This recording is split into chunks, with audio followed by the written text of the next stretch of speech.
Audrey has asked me which carb powder is most optimal. This is a constant debate, and I've tried them all, and I do feel that some carbohydrate powders are more efficient than others. Obviously your budget comes into things here because premium carbohydrate powders are expensive. So if you are looking to save money and you'd rather invest in a higher quality whey, then I would probably advise that and then go for a cheap powder like dextrose or maltodextrin. I wouldn't overuse it, especially not intra-workout. The reason being is that dextrose and maltodextrin draw large amounts of water into the gut. This is because they have low molecular weights, and what that means is they need large amounts of water for osmosis to occur, and that's for them to pass from one side of the gut into the blood.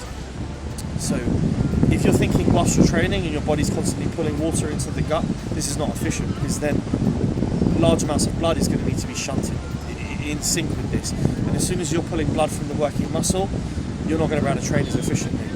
So I would only be looking to use 20-25 grams max of those carbohydrate powders at the workout perimeter.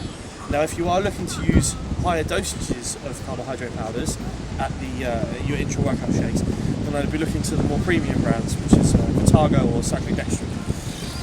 Now these carbohydrate powders are more efficient because they're a higher molecular weight, which is just the exact opposite. They need less water to pass through the gut, so they're just more efficient at their job. Now what's interesting actually in terms of their structure is how cyclic dextrin is structured, and it's actually structured in a cone shape.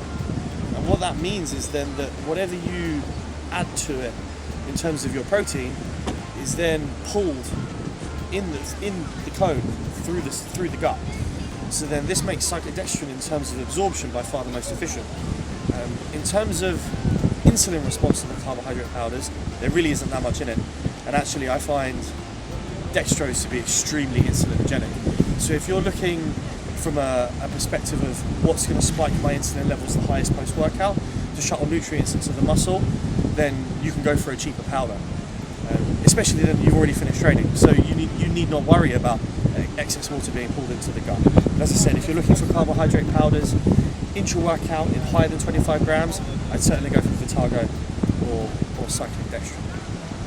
When I like to use these with my own clients, varies from off-season to pre-contest. Now obviously if you're in off-season and you have large amounts of food constantly going into your stomach, you need to be using a carbohydrate powder that's most efficient, because you're going to be constantly backed up.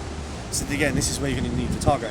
Whereas if you're in a comp prep where your stomach's relatively empty the whole time, you can get away with maltodextrin or dextrose, because you're not going to be anywhere near as bloated. So that's a good piece of advice. So in comp prep you can save yourself money. Most people think, oh, I need to spend more money in prep, but it's actually the opposite. So that'll save you some cash. I'm Jordan Peters, and I know what's up.